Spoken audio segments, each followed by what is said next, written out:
On pourrait penser que les singes ont à peu près tous le même habitat et les mêmes habitudes, les mêmes mœurs et les mêmes occupations. Il n'en est rien.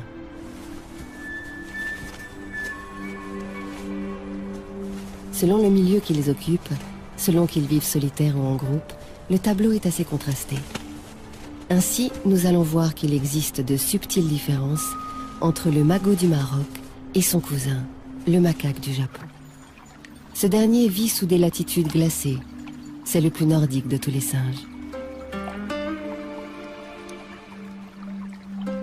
L'île de Honshu au Japon connaît des hivers très rudes que les macaques supportent stoïquement. Leur pelage touffu les aide bien entendu à supporter le froid, mais la nature leur offre en plus une compensation qu'ils semblent apprécier comme un don du ciel.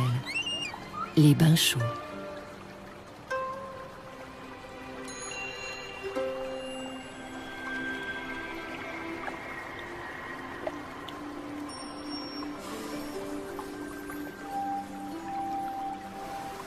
Dans ces sources naturelles à 60 degrés, les macaques passent des heures pour s'y réchauffer, mais aussi pour des rencontres conviviales. Le bain est un must, un lieu d'échange où l'on peut tout à loisir s'épouiller.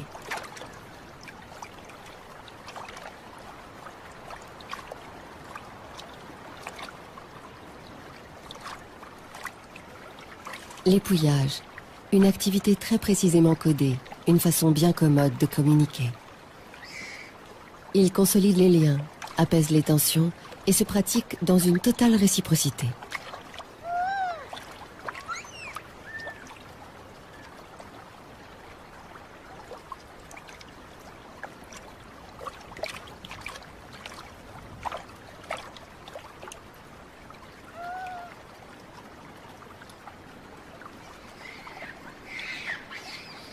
Remarquez le sérieux et la concentration de celui qui épouille. Il faut dire que ce genre de conversation tactile est un rite fondamental dans la vie sociale de beaucoup de primates.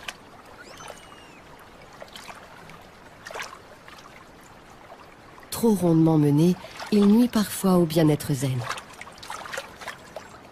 Mais il faut bien tolérer certains dérapages, sinon on est seul.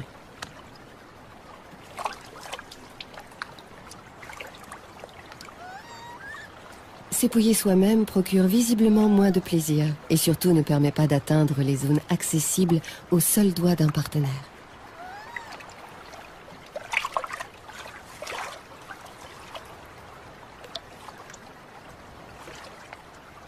Ces singes des neiges, les macaques japonais, vivent en petites communautés de 30 à 50 membres. Les mâles dominants se chargent de guider le groupe, de trancher les différends, de chasser les ennemis potentiels. Il y a aussi des mâles solitaires, souvent des jeunes ayant quitté leur clan natal pour s'intégrer à un autre clan. L'air de rien, ils observent, essaient de décrypter les relations qui unissent les membres du groupe et prennent un jour une place de dominant.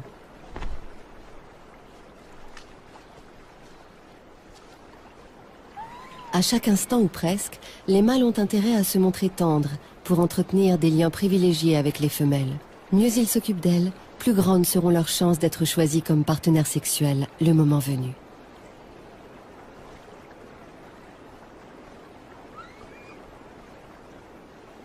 Cette manie du toilettage a un avantage annexe très appréciable pour les macaques japonais. Les protéines contenues dans les poux et autres parasites complètent l'alimentation très pauvre de l'hiver.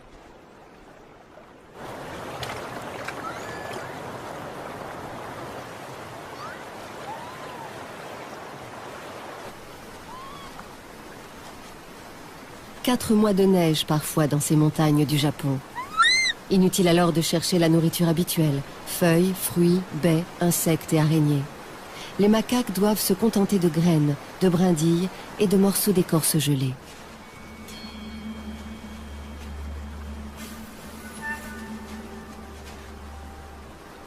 Quand elle erre en quête de nourriture, la bande est conduite par un groupe de mâles qui veillent sur toutes les femelles, les adolescents, les petits. Autour gravitent les jeunes mâles adultes qui aspirent à rejoindre la communauté. Tout le groupe se déplace ensemble, mais ensuite, pour la recherche des denrées disponibles dans l'espace choisi par les dominants, c'est chacun pour soi. On picore où l'on veut, ce que l'on peut.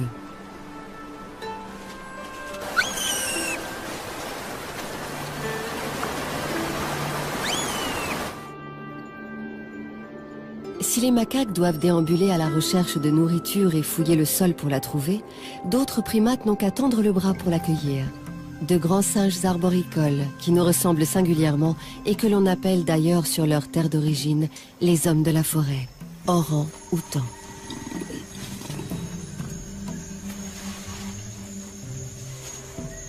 Nous sommes à 30 ou 40 mètres du sol, dans la jungle de Bornéo.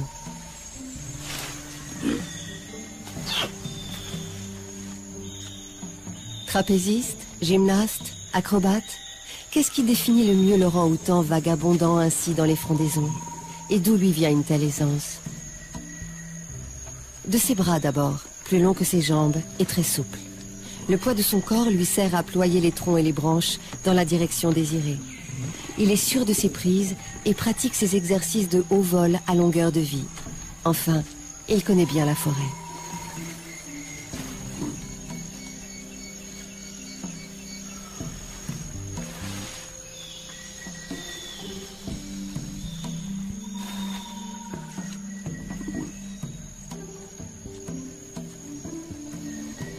Malgré son poids, jusqu'à 90 kg pour les mâles, ce grand singe de la famille des pongidés est fort bien adapté à la vie dans les arbres. Ses mains et ses pieds, quasiment identiques, offrent des prises solides.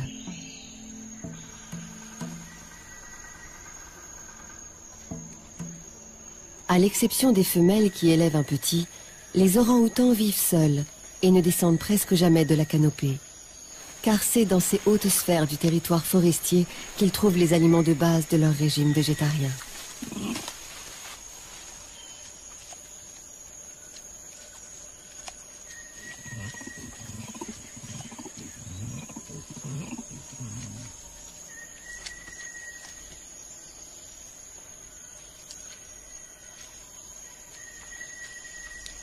Satisfaire une curiosité subite, ramasser quelques friandises, aller régler un différend parfois, voilà à quoi visent leurs rares excursions au sol. Et elles restent aussi brèves que possible.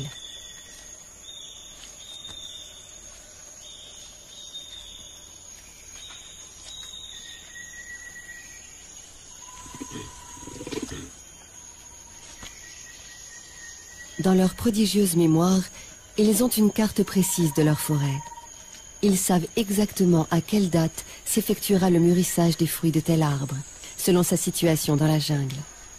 Et comme la fructification est éparse et aléatoire, ils se déplacent beaucoup. Ou bien, à défaut de fruits, ils se contentent d'une sélection de feuilles.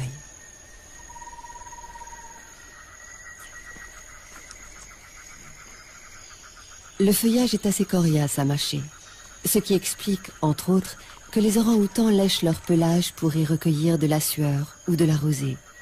Ainsi, la bouillie végétale devient plus facile à avaler.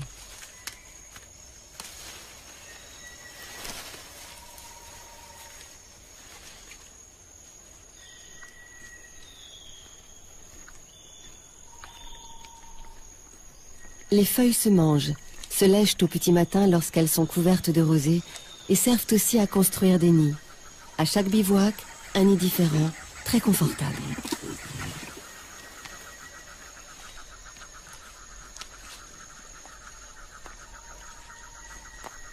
Toujours avec cette apparente indolence, les orang-outans passent leur journée tantôt à mâchonner des végétaux, tantôt à parcourir la canopée à la recherche de leurs arbres favoris qui sont disséminés dans la jungle. Tous les singes vagabondent en quête de nourriture, mais chaque espèce a sa manière. Il y a loin de Bornéo au Kenya et de la flânerie des orang-outans au nomadisme des babouins. Dans les plaines du Masai Mara, ce sont des babouins vert olive que l'on voit souvent déambuler. Pour les bébés, la cueillette présente deux inconvénients. Elle perturbe les conditions de transport et accapare l'attention de leur maman. D'un autre côté, c'est un moment important. En imitant leur mère, les petits apprennent le b.a.-ba. Quelles plantes choisir, quand et comment les manger, etc.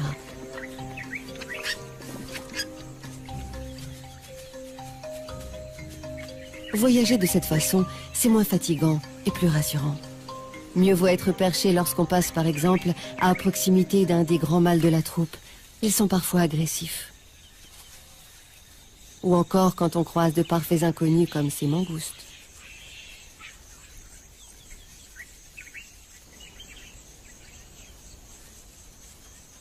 Infiniment sociables, les babouins vert olive entretiennent de véritables liens d'amitié qui se font jour dans leur comportement. La manœuvre d'approche par excellence étant l'épouillage.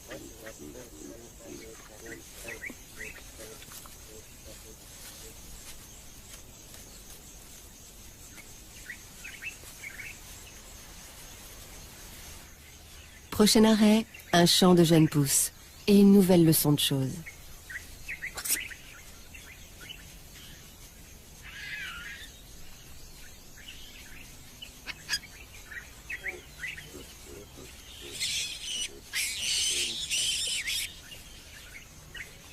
À quoi bon apprendre la botanique quand on peut tout simplement téter? En plus, il n'y a pas que les plantes à connaître, mais aussi les insectes, les lézards, les petits mammifères inscrits au régime omnivore des babouins. Quel casse-tête!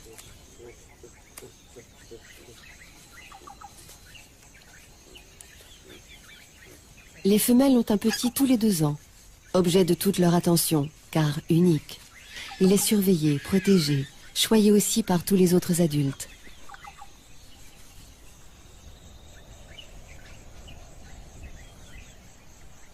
Souvent, les jeunes babouins préfèrent s'amuser pendant les haltes. Mais mine de rien, par le jeu, on apprend encore. C'est le moyen d'assimiler les règles sociales, de découvrir sa place dans la hiérarchie, de définir ses droits et ses devoirs.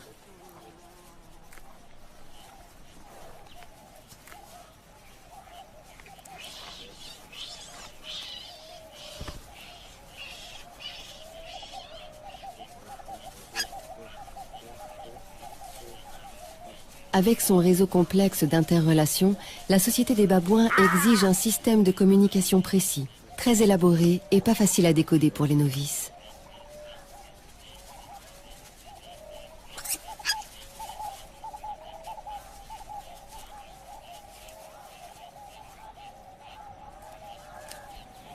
Des mâles dominants, le groupe en compte plusieurs, et ce pour une raison stratégique. Chez les babouins, la filiation est matrilinéaire. Et c'est-à-dire que les jeunes femelles restent avec leur mère toute leur vie, alors que les mâles s'en vont à l'adolescence. Résultat, les femelles sont si nombreuses dans le clan qu'un seul mâle ne saurait à lui seul évincer tous les rivaux et veiller sur tous les jeunes.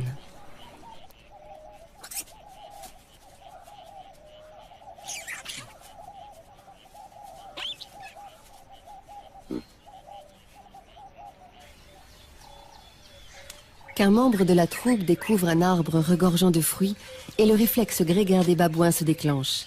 Tout le monde vient se régaler, en respectant bien entendu l'ordre des préséances. Mais très vite, pour les jeunes, se gaver devient secondaire et profiter de ce nouveau terrain de jeu primordial.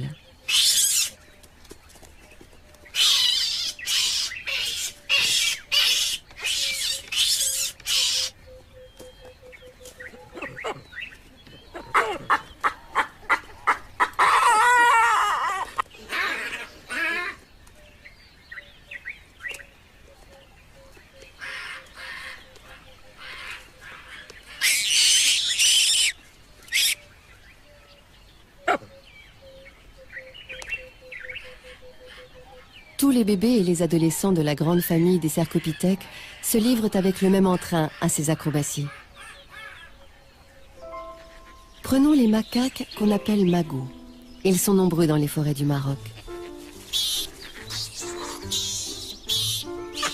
Organisés en communauté, ils ont, tout comme les babouins, une vie sociale intense, avec sur fond d'harmonie des conflits quotidiens.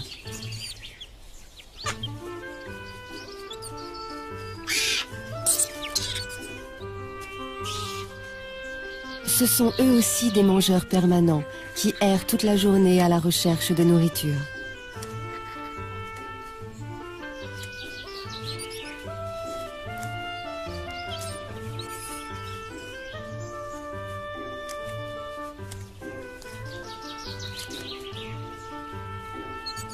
Chez les magos, plus encore que chez les babouins, le petit est l'objet d'une attention continuelle de la part de sa mère.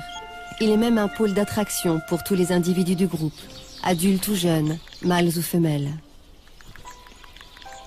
Ce qui fait de lui un adorable petit despote.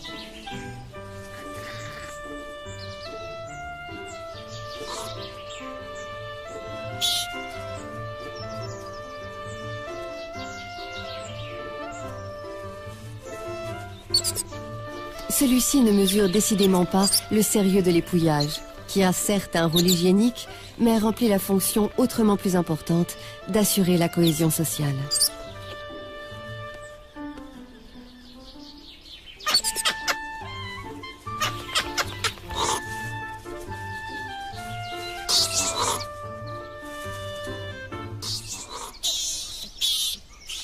L'exubérance physique des petits a sa raison d'être. Elle développe chez eux l'habileté à manipuler les objets comme les congénères. La femelle a un seul petit tous les 2 ou 3 ans. Elle s'occupe constamment de lui pendant 12 à 15 mois, mais n'est pas seule pour assumer cette tâche. Les mâles sont très prévenants envers les petits, même ceux dont ils ne sont pas le père. C'est plus ou moins intéressé. L'attention, la tolérance sont des critères de choix pour les femelles. S'ils veulent obtenir leur faveur, les mâles doivent se faire bien voir.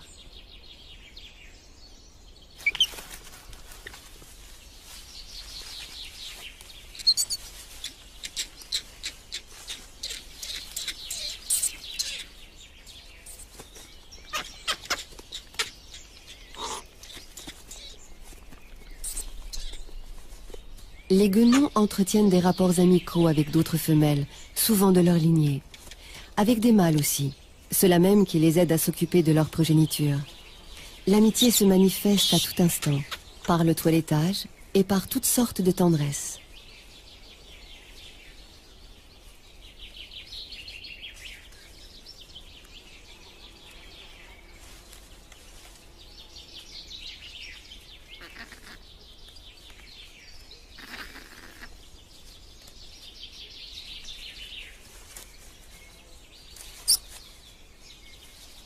Les jeunes magots parviennent toujours à se faire une place dans ces rapprochements intimes. Espiègles, exigeants, assommants sans doute, ils n'en sont pas moins l'avenir de la communauté et on leur pardonne tout. Les frères, sœurs et cousins sont moins cléments, en particulier dans le jeu, cet apprentissage des règles politiques et sociales qui comprend toutes sortes d'épreuves.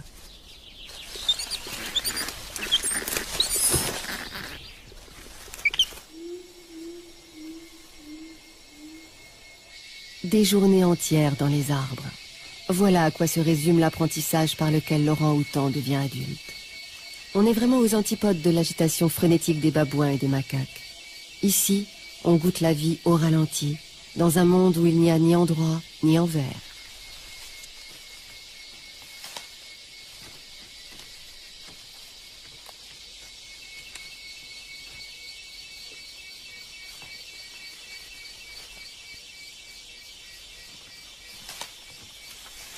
Quatre longs doigts, avec un pouce opposable formant des crochets de suspension. Voilà qui explique la capacité de l'orang-outan à rester sereinement pendu par une main.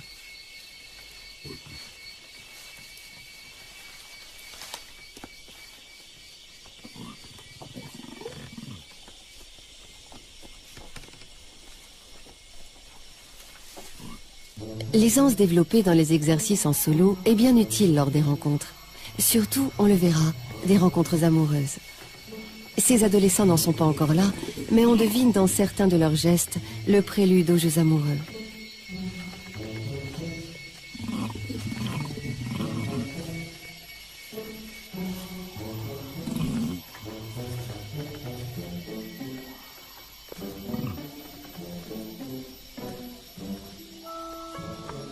En haut, la jeune femelle. En bas, un mâle, reconnaissable à sa carrure et à ses bajoux naissantes.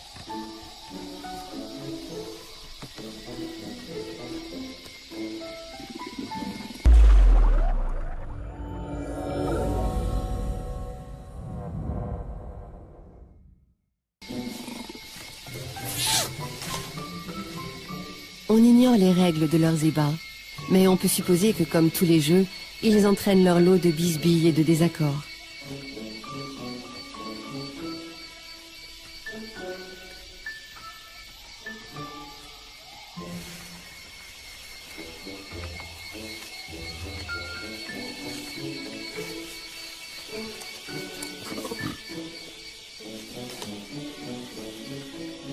Les deux joueurs se sont retrouvés quelques arbres plus loin.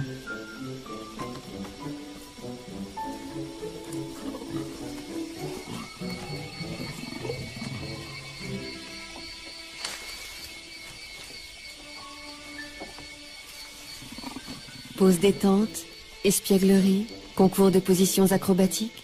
Pour nous, il y a moult interprétations possibles. Les trapézistes, quant à eux, doivent se demander ce que peut bien signifier la mimique de la femelle qui les observe depuis la branche d'en face. Hostilité ou sympathie? Qu'importe après tout, leur numéro est loin d'être fini.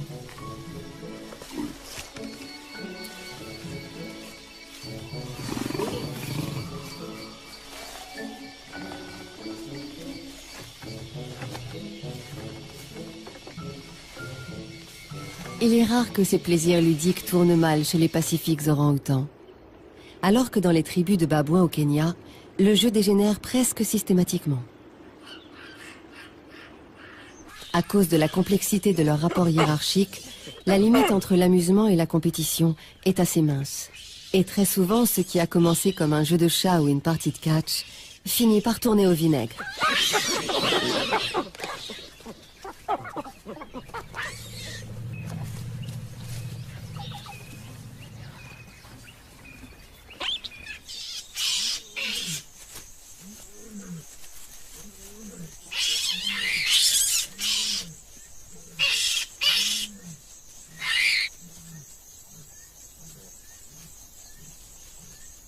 Il faut croire que la tension générée par ces chamailleries est contagieuse, car voilà que des mâles adultes commencent à s'énerver.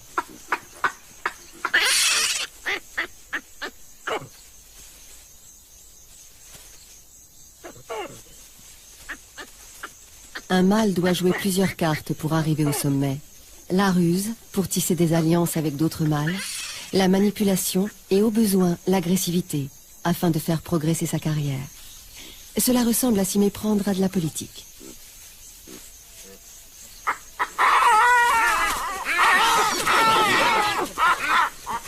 Il arrive aussi que des querelles éclatent entre les guenons, même si la place de chacune dans la hiérarchie est plus clairement établie que chez les mâles. L'enjeu de la dispute est bien souvent un petit.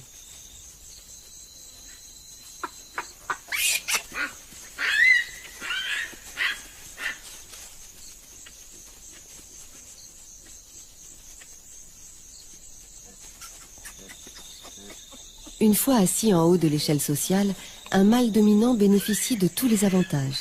Nourriture à foison, femelle à gogo, et nombre dépouilleurs et dépouilleuses aux petits soins pour lui. En contrepartie, il assure la protection des petits. Tout ce réseau d'arrangements, d'amitié et de rapports de force exige un système de communication assez pointu. Des cris, des mimiques, des postures. Entre autres, celle-ci, la présentation.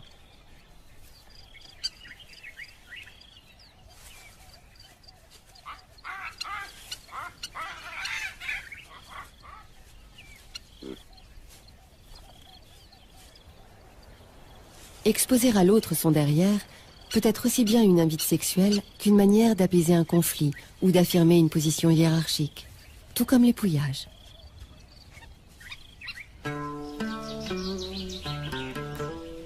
Les champions dans ce domaine sont sans conteste les magos du Maroc. Toutes les combinaisons, toutes les figures de style sont possibles, pourvu que l'on observe les règles de partage et de réciprocité.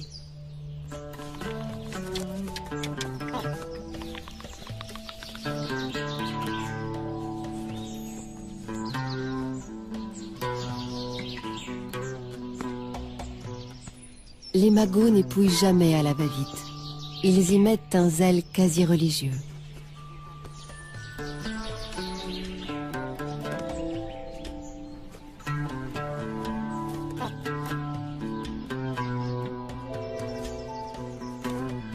Chacun à son tour présente complaisamment n'importe quelle partie de son anatomie au toiletteur, qui en déloge les peaux mortes, les tiques, les poux et autres suceurs de sang.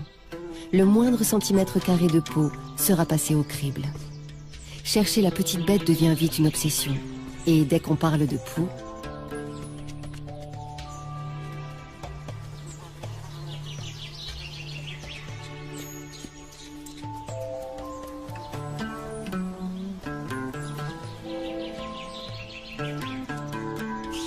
non seulement l'épouillage sert de ciment social, mais il va même indirectement jusqu'à favoriser la fécondité.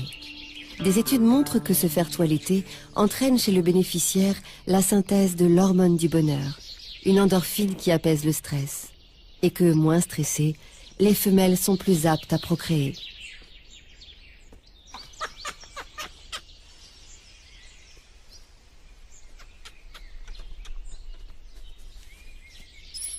Les magots mâles s'occupent des bébés bien plus intensément que les autres singes. On en voit communément se réunir, comme ici, autour d'un petit avec lequel ils ont un lien de parenté, dans une sorte d'adoration qui se traduit par de curieuses mimiques.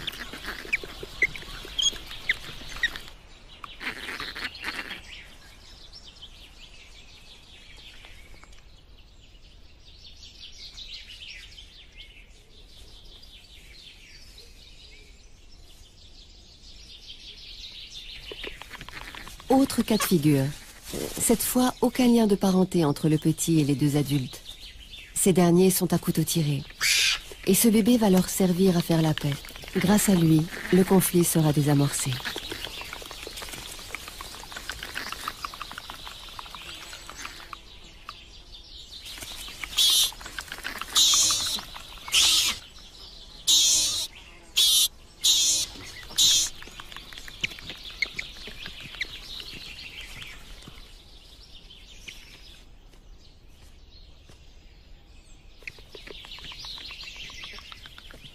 Le jeune magot est vraiment un individu à part entière. Et ce, dès les premiers jours de son existence. Pour cela, il faut un moyen de l'identifier.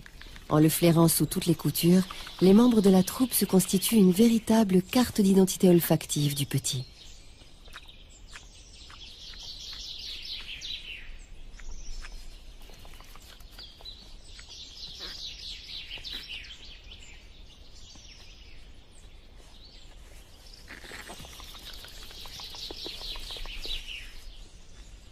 Les bras les plus douillets restent quand même ceux de la maman. 2 mois d'allaitement, c'est la règle. Ensuite, même si le petit mange comme les grands, il a le droit de tétouiller jusqu'à l'arrivée de la portée suivante, soit environ 1 an plus tard.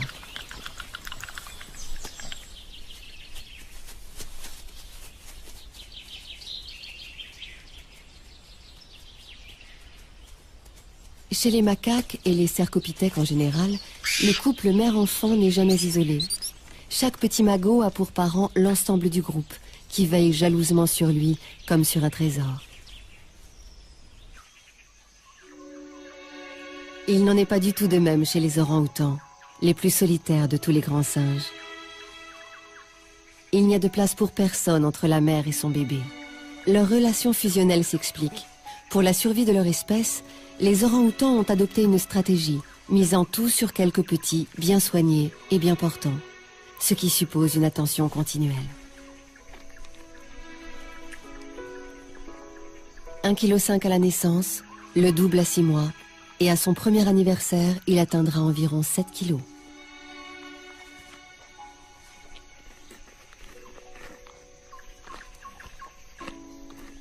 Pour apprendre à devenir grand, résistant, autonome, le petit a besoin de 7 ans. Il n'y a qu'une chose qu'il sache faire à la naissance, mais une chose essentielle, s'agripper des mains et des pieds au pelage de sa mère.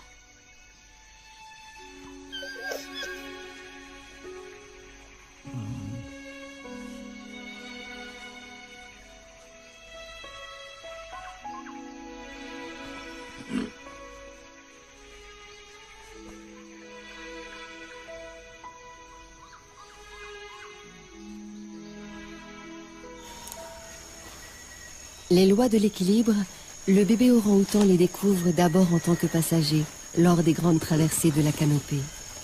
Pourvu qu'il se cramponne de ses 4 mains à la fourrure de sa mère, tout se passera bien.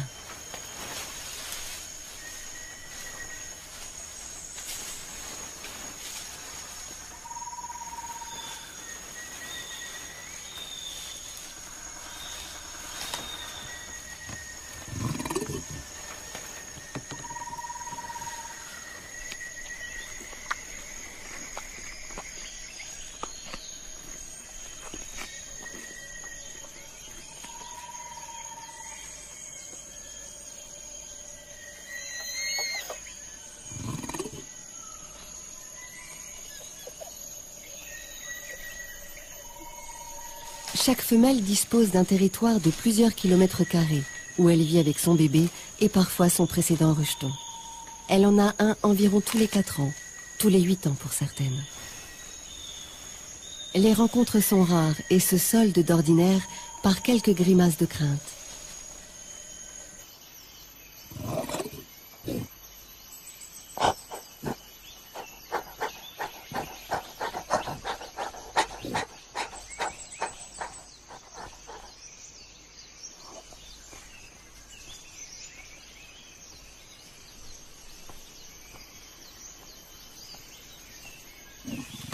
Après ces longs mois passés à califourchon sur sa maman, le jeune est pris vers 2 ou 3 ans d'une envie folle d'explorer par lui-même les jeux d'équilibre et de voltige.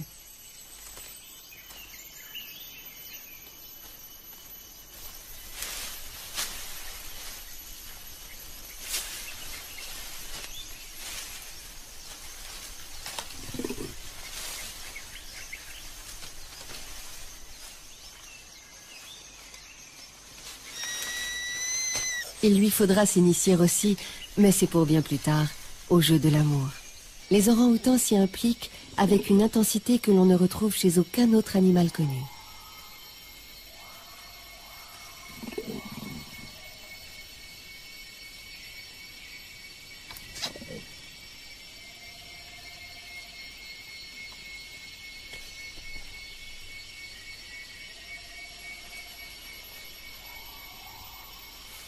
Ce mâle ne semble guère pressé d'arriver à son rendez-vous amoureux. Pourquoi abandonner sa nonchalance coutumière? Il a même décidé de laisser sa partenaire le rejoindre.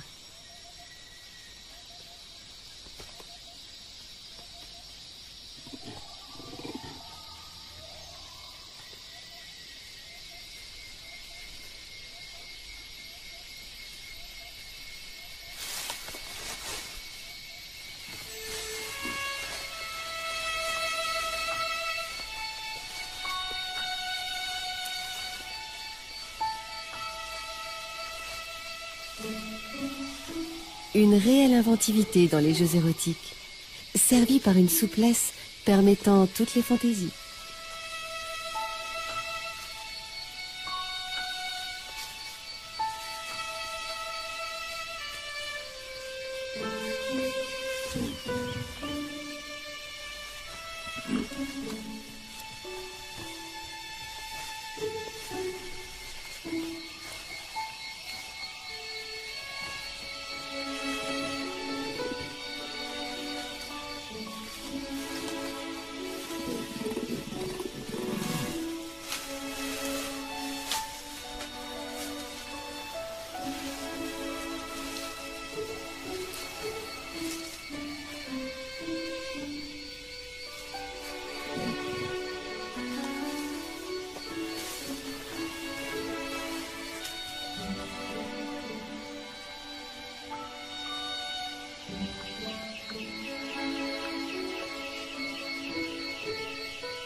L'évolution leur a donné 4 mains pour circuler à leur aise dans les arbres.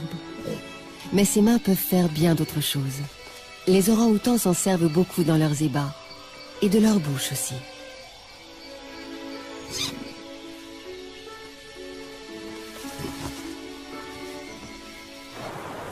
Les macaques du Japon gardent la sensualité pour les bains. Eux s'accouplent brièvement, mais souvent. C'est indispensable pour déclencher l'ovulation.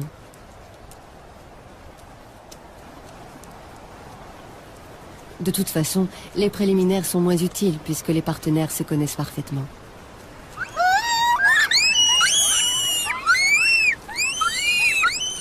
Quand une femelle est en chaleur, ce qui est visible à la rougeur de son arrière-train, les mâles dominants l'honorent chacun à leur tour. Les conflits surviennent quand les jeunes mâles qui gravitent autour du groupe veulent tricher et s'accoupler furtivement avec ces femelles disponibles. Tant d'excitation incite les mâles juvéniles à tenter eux aussi leur chance.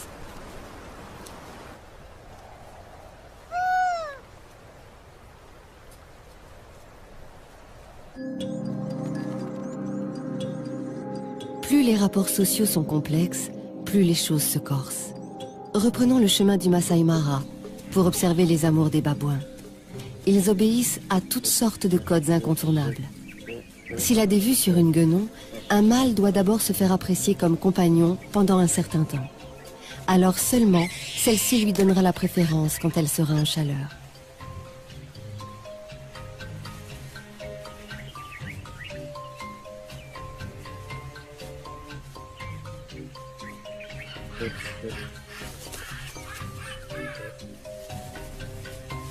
C'est encore plus difficile pour un nouveau venu dans la troupe. Même s'il a fait sa cour dans les règles, en se montrant attentionné envers le rejeton de celle qu'il convoite, la guenon peut le faire languir pendant des semaines.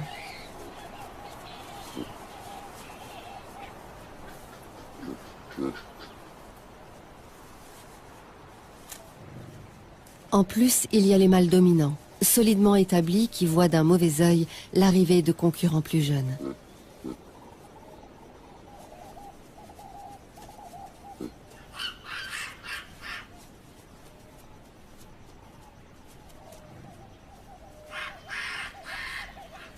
Contrairement aux femelles qui réaffirment régulièrement leur statut par des gestes et des postures, les mâles ont des rapports hiérarchiques moins stables. Et quand les guenons sont en chaleur, les bagarres entre rivaux se multiplient.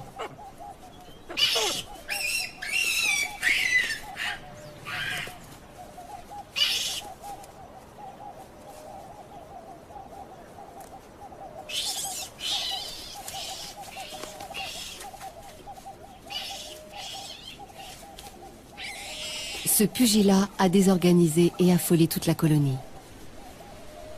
Même les mâles dominants s'inquiètent de voir leurs troupes se disperser dans toutes les directions.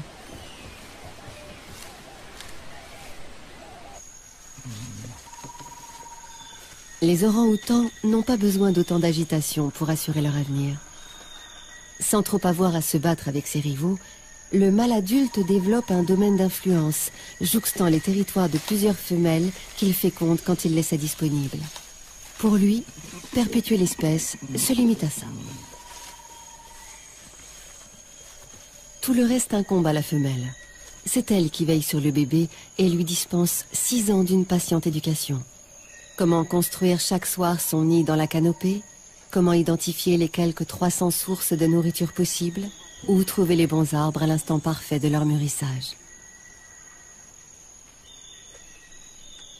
Les orang-outans sont parfaitement adaptés à leur environnement, mais celui-ci n'est plus aussi sûr qu'autrefois. Que deviendront ces grands singes lorsque leurs forêts terriblement menacées à Bornéo auront disparu?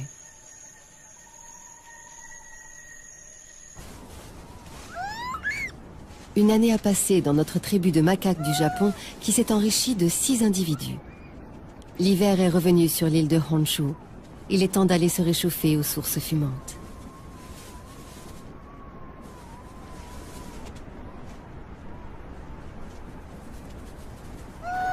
Les adolescents sont bien les seuls à se réjouir du retour de la neige, qui de nouveau va poser à tout le groupe des problèmes pour se nourrir.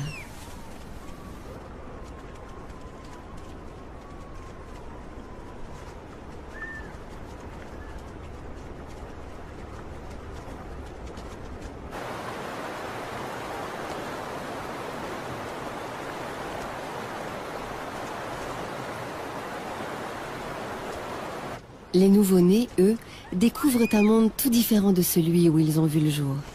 Ce tapis blanc qui semble si froid. Heureusement qu'ils n'ont pas à mettre pied à terre.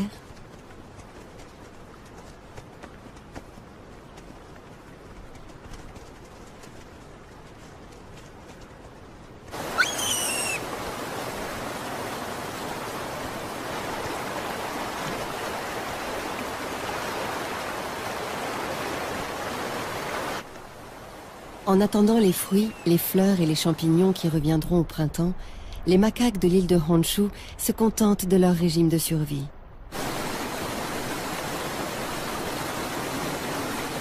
Heureusement, la rivière qui traverse le territoire de cette troupe héberge quelques mollusques que les macaques iront pêcher en aval dans les eaux plus calmes. Les jeunes passent leur temps à gambader et à se faire des niches. Et dans leur chamaillerie se glissent parfois des simulacres d'accouplement, moyen classique d'apaiser les conflits.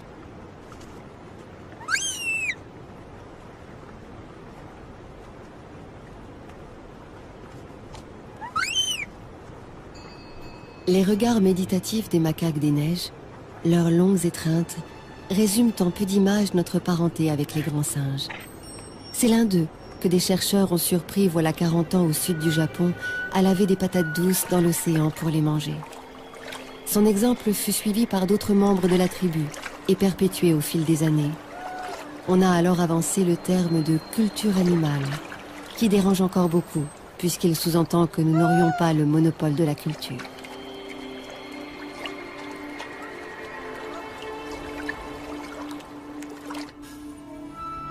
À la lumière des dernières recherches, on découvre que les primates ne sont plus des caricatures des humains, mais bien des membres à part entière de notre famille, avec leurs particularités et leur dignité. D'ailleurs, au Japon, on fait preuve d'une grande humilité devant notre proche cousin. On le tient en si haute estime qu'on l'appelle respectueusement Osaru-san, Monsieur le singe.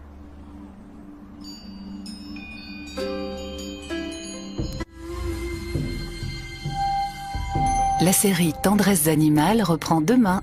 Dans la forêt, nous saurons comment s'aiment par exemple les canards et les busards. Pour l'heure, tous au cinéma.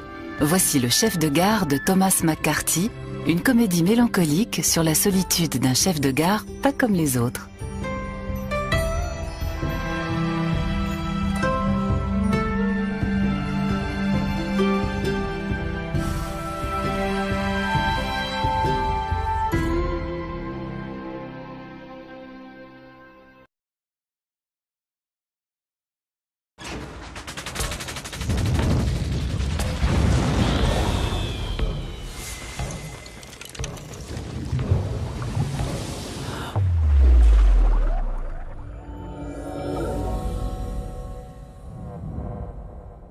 Une réelle inventivité dans les jeux érotiques, servie par une souplesse permettant toutes les fantaisies.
L'évolution leur a donné 4 mains pour circuler à leur aise dans les arbres.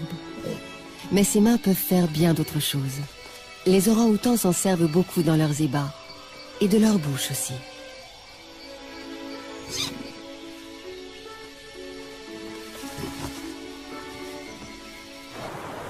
Les macaques du Japon gardent la sensualité pour les bains. Eux s'accouplent brièvement, mais souvent. C'est indispensable pour déclencher l'ovulation.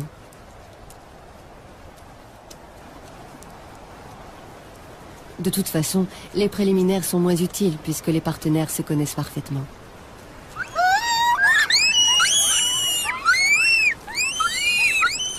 Quand une femelle est en chaleur, ce qui est visible à la rougeur de son arrière-train, les mâles dominants l'honorent chacun à leur tour.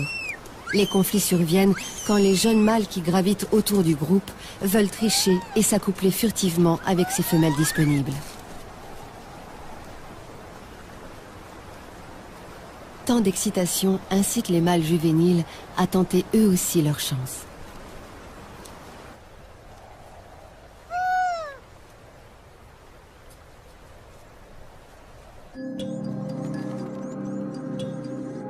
Plus les rapports sociaux sont complexes, plus les choses se corsent.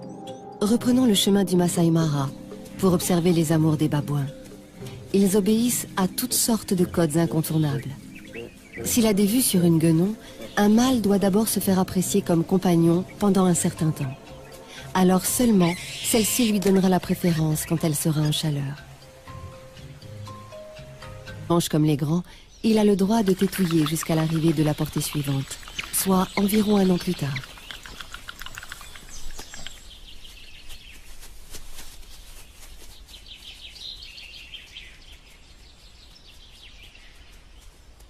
Chez les macaques et les cercopithèques en général, le couple mère-enfant n'est jamais isolé.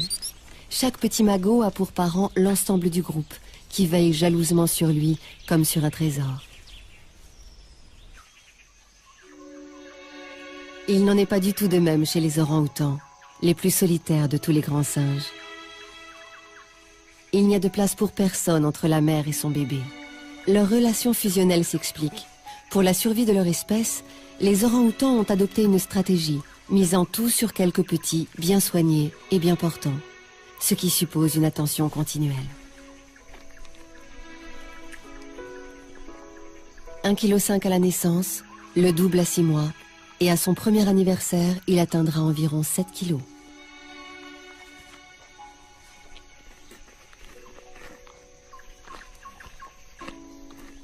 Pour apprendre à devenir grand, résistant, autonome, le petit a besoin de 7 ans. Il n'y a qu'une chose qu'il sache faire à la naissance, mais une chose essentielle, s'agripper des mains et des pieds au pelage de sa mère.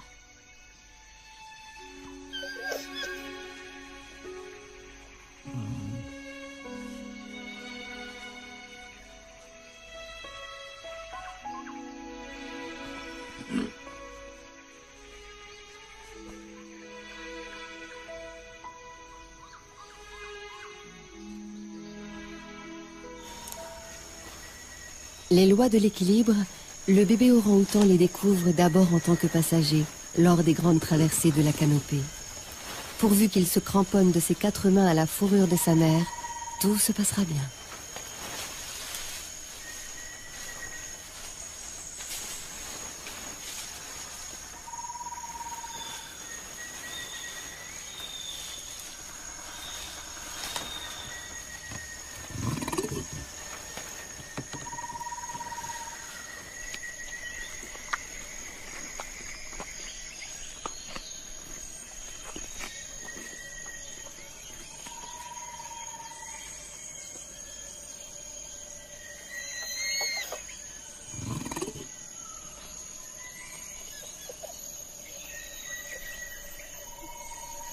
Chaque femelle dispose d'un territoire de plusieurs kilomètres carrés, où elle vit avec son bébé et parfois son précédent rejeton.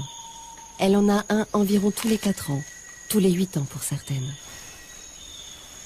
Les rencontres sont rares et un mâle doit d'abord se faire apprécier comme compagnon pendant un certain temps.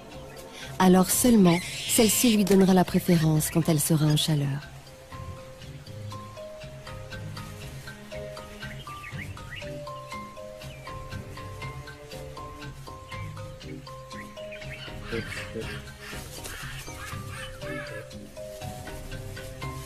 C'est encore plus difficile pour un nouveau venu dans la troupe. Même s'il a fait sa cour dans les règles, en se montrant attentionné envers le rejeton de celle qu'il convoite, la guenon peut le faire languir pendant des semaines.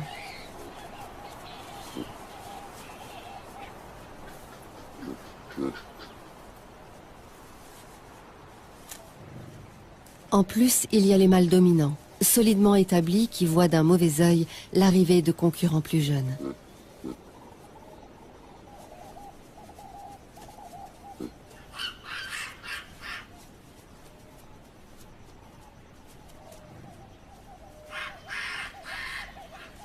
Contrairement aux femelles qui réaffirment régulièrement leur statut par des gestes et des postures, les mâles ont des rapports hiérarchiques moins stables.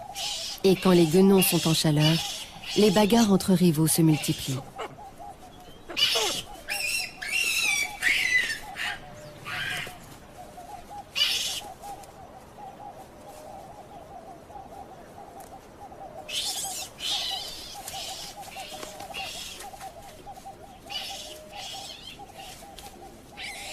Ce pugilat a désorganisé et affolé toute la colonie.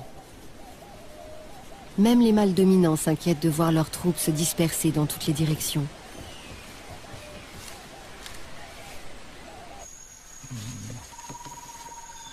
Les orang-outans n'ont pas besoin d'autant d'agitation pour assurer leur avenir. Sans trop avoir à se battre avec ses rivaux, le mâle adulte développe un domaine d'influence, jouxtant les territoires de plusieurs femelles qu'il féconde quand il les sait disponibles. Pour lui, perpétuer l'espèce se limite à ça. Tout le reste incombe à la femelle. C'est elle qui veille sur le bébé et lui dispense 6 ans d'une patiente éducation. Comment construire chaque soir son nid dans la canopée? Comment identifier les quelques 300 sources de nourriture possibles? Ou trouver les bons arbres à l'instant parfait de leur mûrissage?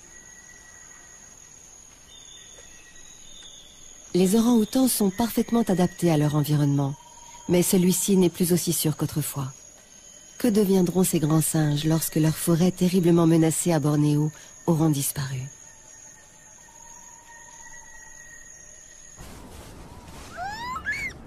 Une année a passé dans notre tribu de macaques du Japon qui s'est enrichie de 6 individus. Chic, la limite entre l'amusement et la compétition est assez mince. Et très souvent, ce qui a commencé comme un jeu de chat ou une partie de catch finit par tourner au vinaigre.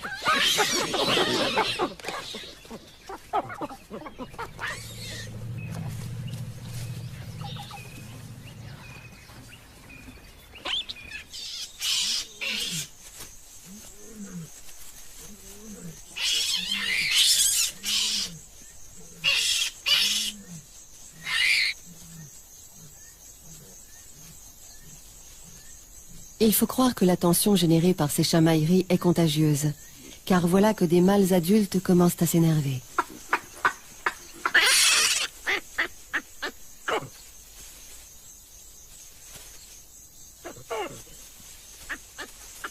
Un mâle doit jouer plusieurs cartes pour arriver au sommet.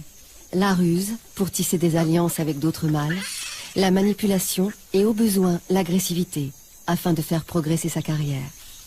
Cela ressemble à s'y méprendre à de la politique.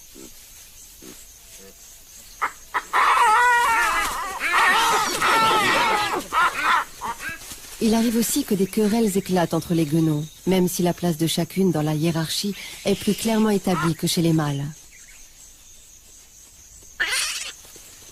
L'enjeu de la dispute est bien souvent un petit.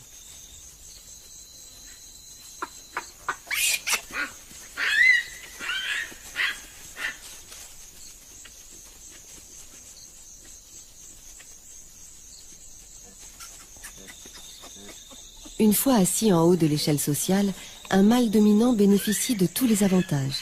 Nourriture à foison, femelle à gogo et nombre dépouilleurs et dépouilleuses aux petits soins pour lui. En contrepartie, il assure la protection des petits.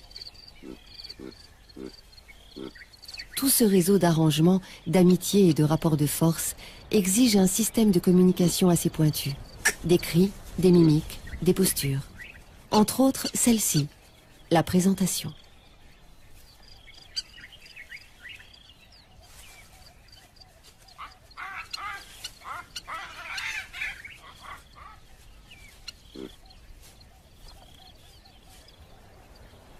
Exposer à l'autre son derrière peut être aussi bien une invite sexuelle qu'une manière d'apaiser un conflit ou d'affirmer une position hiérarchique, tout comme l'épouillage.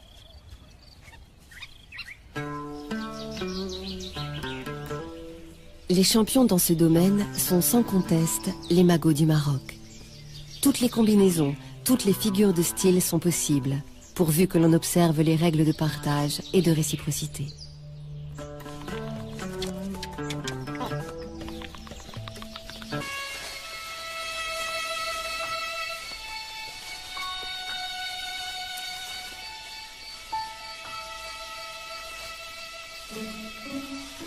Une réelle inventivité dans les jeux érotiques, servie par une souplesse permettant toutes les fantaisies.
L'évolution leur a donné 4 mains pour circuler à leur aise dans les arbres.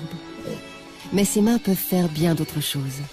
Les orang-outans s'en servent beaucoup dans leurs ébats, et de leur bouche aussi.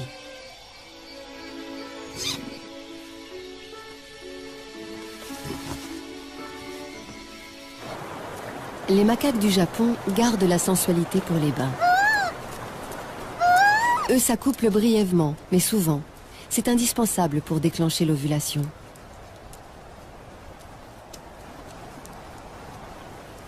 De toute façon, les préliminaires sont moins utiles puisque les partenaires se connaissent parfaitement.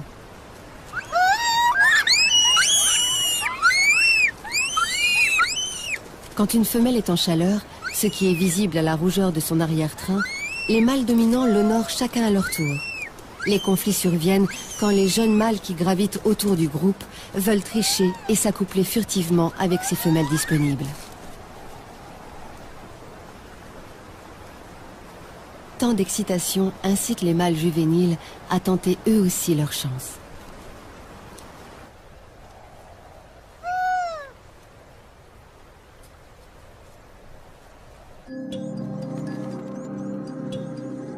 Plus les rapports sociaux sont complexes, plus les choses se corsent. Reprenons le chemin du Masai Mara pour observer les amours des babouins. Ils obéissent à toutes sortes de codes incontournables. S'il a des vues, ou encore quand on croise de parfaits inconnus comme ces mangoustes.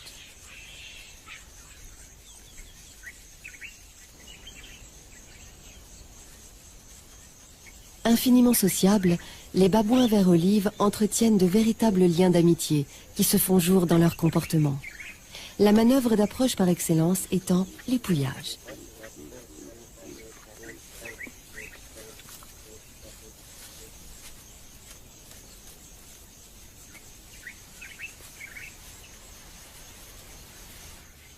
Prochain arrêt, un champ de jeunes pousses et une nouvelle leçon de choses.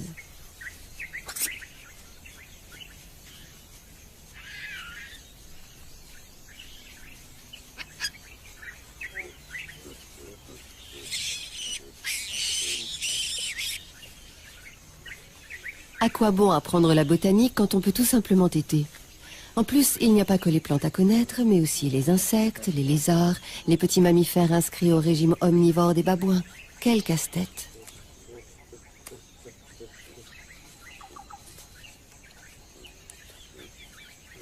Les femelles ont un petit tous les 2 ans, objet de toute leur attention, car unique. Il est surveillé, protégé, choyé aussi par tous les autres adultes.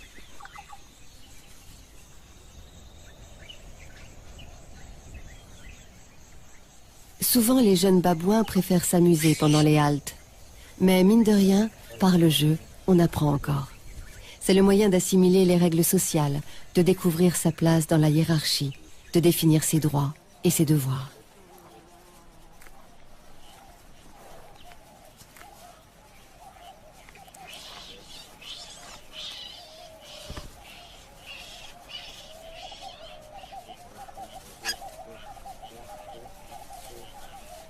Avec son réseau complexe d'interrelations, la société des babouins exige un système de communication précis, très élaboré et pas facile à décoder pour les novices.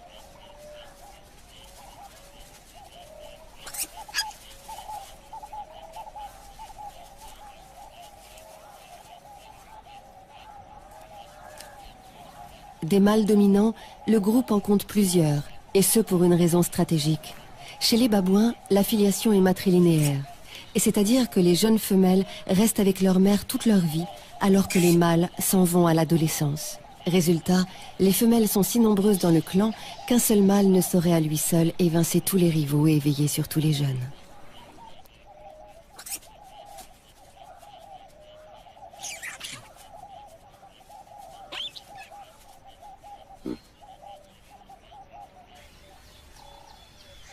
Qu'un membre de la troupe découvre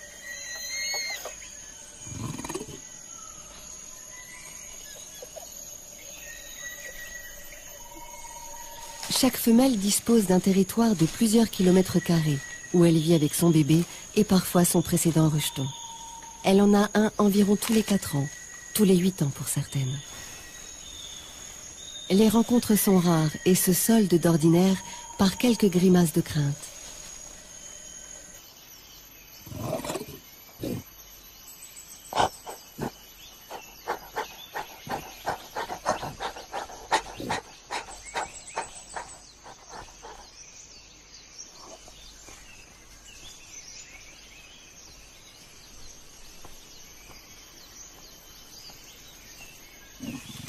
Après ces longs mois passés à califourchon sur sa maman, le jeune est pris vers 2 ou 3 ans d'une envie folle d'explorer par lui-même les jeux d'équilibre et de voltige.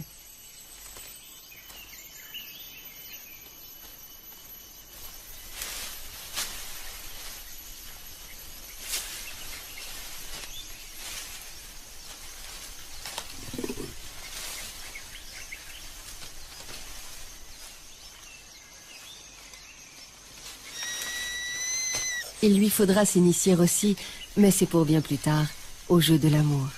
Les orang-outans s'y impliquent avec une intensité que l'on ne retrouve chez aucun autre animal connu.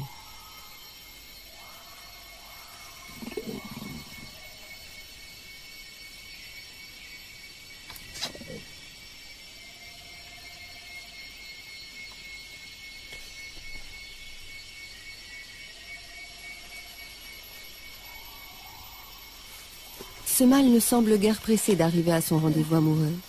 Pourquoi abandonner sa nonchalance coutumière? Il a même décidé de laisser sa partenaire le rejoindre.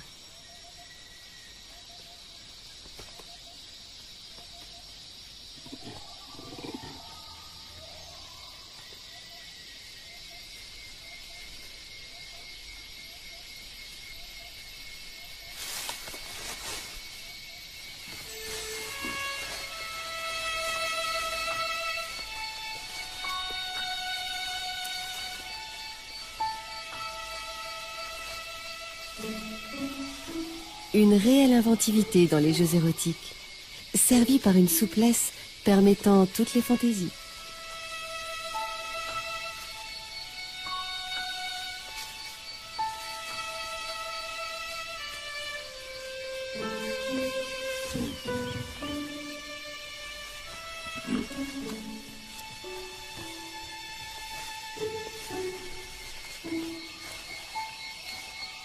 Incite les mâles juvéniles à tenter eux aussi leur chance.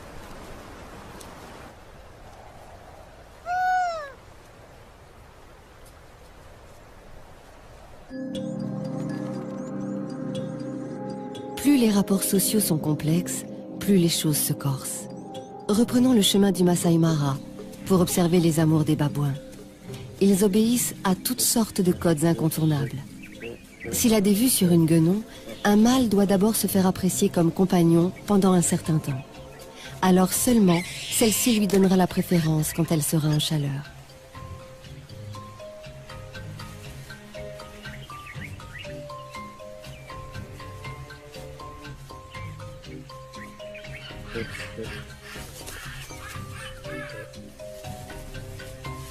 C'est encore plus difficile pour un nouveau venu dans la troupe. Même s'il a fait sa cour dans les règles, en se montrant attentionné envers le rejeton de celle qu'il convoite, la guenon peut le faire languir pendant des semaines.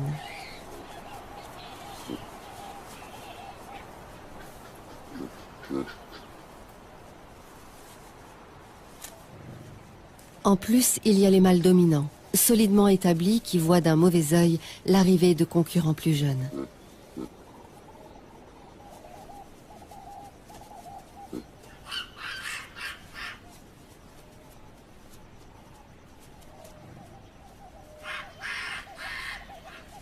Contrairement aux femelles qui réaffirment régulièrement leur statut par des gestes et des postures, les mâles ont des rapports hiérarchiques moins stables. Et quand les guenons sont en chaleur, les bagarres entre rivaux se multiplient.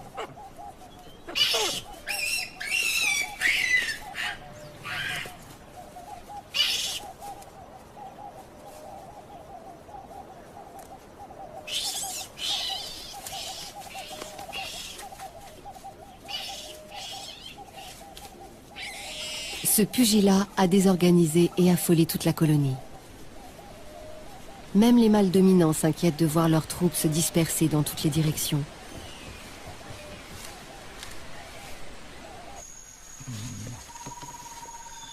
Les orang-outans n'ont pas besoin d'autant d'agitation pour assurer leur avenir. Sans trop avoir à se battre avec ses rivaux, le mâle adulte développe un domaine d'influence, jouxtant les territoires de plusieurs femelles qu'il féconde quand il les sait disponibles. Pour lui, perpétuer l'espèce se limite à ça. Tout le reste incombe à la femelle. C'est elle qui veille sur le bébé et lui dispense 6 ans d'une patiente éducation. Comment construire chaque soir son nid dans la canopée? Comment identifier les quelques 300 sources de nourriture possibles? Où trouver les bons... Le petit est l'objet d'une attention continuelle de la part de sa mère. Il est même un pôle d'attraction pour tous les individus du groupe, adultes ou jeunes, mâles ou femelles. Ce qui fait de lui un adorable petit despote.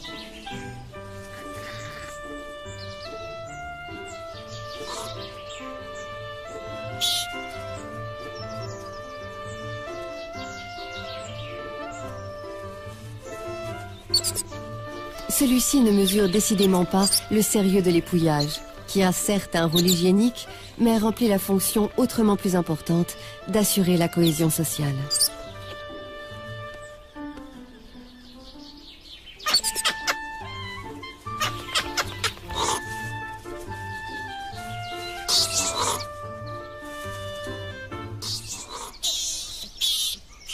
L'exubérance physique des petits a sa raison d'être. Elle développe chez eux l'habileté à manipuler les objets comme les congénères. La femelle a un seul petit tous les 2 ou 3 ans. Elle s'occupe constamment de lui pendant 12 à 15 mois, mais n'est pas seule pour assumer cette tâche. Les mâles sont très prévenants envers les petits, même ceux dont ils ne sont pas le père. C'est plus ou moins intéressé. L'attention, la tolérance sont des critères de choix pour les femelles. S'ils veulent obtenir leur faveur, les mâles doivent se faire bien voir.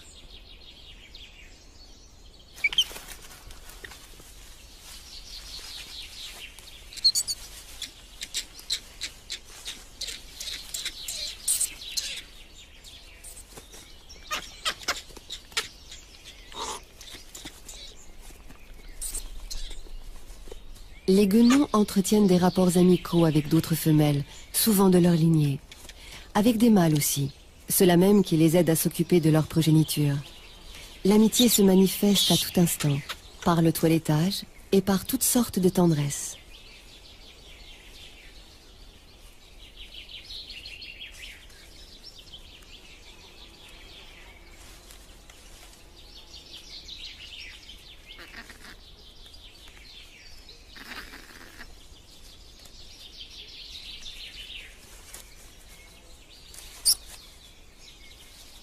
Les jeunes magots parviennent toujours à se faire une place dans ces rapprochements intimes.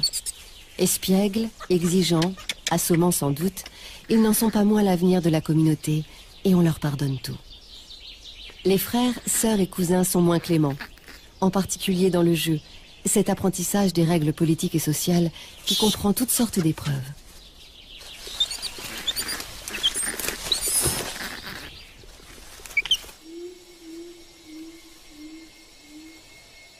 Des journées entières dans les... Les champions dans ce domaine sont sans conteste les magots du Maroc. Toutes les combinaisons, toutes les figures de style sont possibles, pourvu que l'on observe les règles de partage et de réciprocité.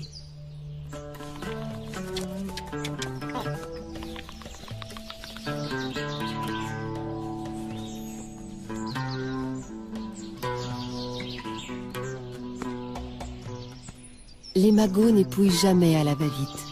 Ils y mettent un zèle quasi religieux.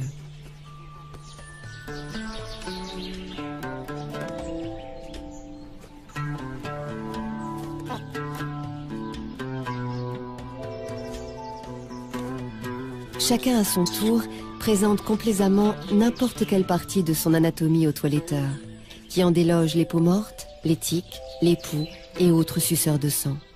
Le moindre centimètre carré de peau sera passé au crible. Chercher la petite bête devient vite une obsession. Et dès qu'on parle de poux,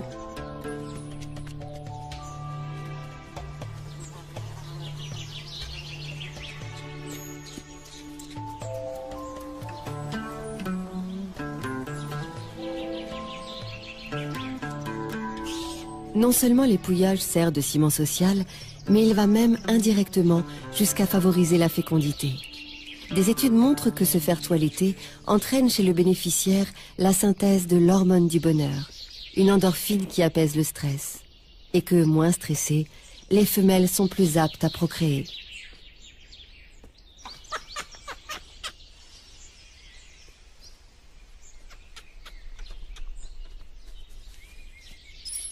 Les magots mâles s'occupent des bébés bien plus intensément que les autres singes. On en voit communément se réunir, comme ici, autour d'un petit avec lequel ils ont un lien de parenté, dans une sorte d'adoration qui se traduit par de curieuses mimiques.